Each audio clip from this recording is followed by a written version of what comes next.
Imagine seeing ethereal figures wrapped in suffering, imploring your help. They are not ghosts from a macabre tale, but souls from purgatory who, according to the mystic Maria Simma, manifest themselves to her to ask for prayers and relief. Prepare yourself for a journey that will shake your perception of the afterlife and make you reflect on the profound connection between the living and the dead. Before you start, subscribe to our channel and activate the bell. In the book Get Us Out of Here, Maria Simma narrates her extraordinary experiences, reporting the heart-rending pleas of these tormented souls. Let us listen together to his words, authentic testimonies of an otherworldly world that questions us and invites us to act. What happens to those who commit suicide? Have these souls ever visited you?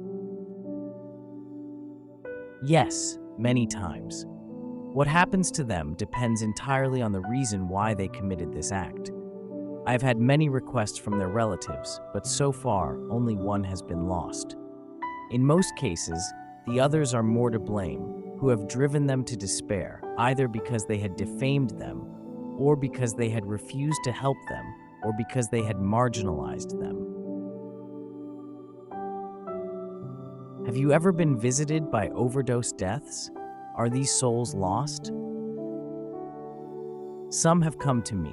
Here too, what happens to them depends on the circumstances in which they died. When they are in the final stages of intoxication, they can do little unless the Lord intervenes powerfully. In many cases, doctors rightly say it was only the drugs. Yet these souls also have much to suffer. Hard drugs are clearly from Satan, so prayers against those demons are absolutely necessary. It is comforting that the cases of total healing without the terrible withdrawal crises are increasing. This is always the work of the Madonna and Saint Michael, who put Satan's militias to flight. Have you ever had a person saved from the point of death by a sudden and radical conversion? I remember a gentleman who came to me with 2 names to know what had become of them.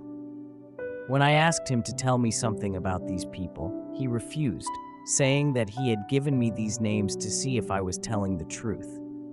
I said to him, "Okay, give me time," and waited for one or the other soul to present himself. After about a month, the man returned, asking if I had any answers to give him. I did. One soul, that of a man, was in the deepest layers of purgatory, from which it could not yet emerge, while the other, that of a woman, had flown immediately to heaven without any stop in purgatory. I showed him the exact words I had written down when I received them, and he was shocked. He told me I was a liar. I asked him how he could say such a thing, and insisted that he tell me about these 2 people, a man and a woman. The man was a priest. According to my host, the best, the most pious priest in his area, always early for Holy Mass, and the only one to linger in church after the service, an exceptional person in his opinion. The woman, on the other hand, had led a squalid existence. The man went on in describing her various and numerous sins to convince me, and, to tell the truth, I almost began to believe him. So I decided to ask the souls for further explanations. Perhaps I had exchanged the answers, attributing one to the other person. After some time, the second answer came to us, absolutely identical to the first. The man was in the deepest purgatory, while the woman had gone straight to heaven. The explanation also came. The woman, who had died first, had died under a train in a trivial accident.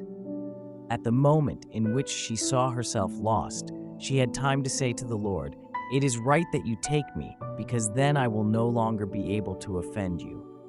This single thought meant that all her past sins were forgiven. She went directly to heaven without passing through purgatory. The priest, on the other hand, was as his friend had described him, but he never failed to criticize those who did not go to Mass early like him. He had opposed the burial of this woman in the consecrated area of the cemetery because of the bad reputation she had among his parishioners. Because of his constant criticism and his judgments like this one regarding the woman, he found himself on the last steps of purgatory. We must never judge or draw conclusions based on what we thought we knew. My host acknowledged these truths, humbly asked for forgiveness, and went away satisfied with the news to bring to those eagerly awaiting it at home. Is it possible to know through some sign if the person who just died in our presence went directly to heaven? Perhaps, but these signs do not always tell the whole story. It is certain, however, that if a person dies badly, in terror and with anger and even in a violent way, he will certainly have a lot of suffering unless he is completely damned. I would be cautious even with regard to the opposite case. It is not said that if the person dies in peace, even in joy, he automatically goes to heaven. This is also true for the great saints among whom I and millions of other people would place Padre Pio. Well, he also had to stop for some time in purgatory. When we die, does our soul see the light of God clearly and in all its fullness? Not clearly, but enough to want to go towards this light. Clarity and fullness are relative to the state the soul is in at that moment. When we pray for a person to die peacefully, is it really possible for this to happen? Is God deaf? Our prayers are useful even when the person we are interested in has long been dead. God and prayer are not limited in any way, much less in time. God is present, whether it was 50 years ago or 50 years from now. He will help us as much as we trust in His help, no more and no less. And what is the best attitude for someone who wants to help a person die well? To pray with him, of course, and to tell him the whole truth. To talk to him as best you can about the light of God. To tell him that he will never, never be left alone. To lovingly and gently suggest that he confess if he hasn't already done so. To pray with the Holy Mother of God for him and ask her to accompany this son of hers along the way. Mary will never refuse to do so. And you, what do you think of Maria Simma's words? Write it in the comments below. Thanks for watching this video to the end. See you next time.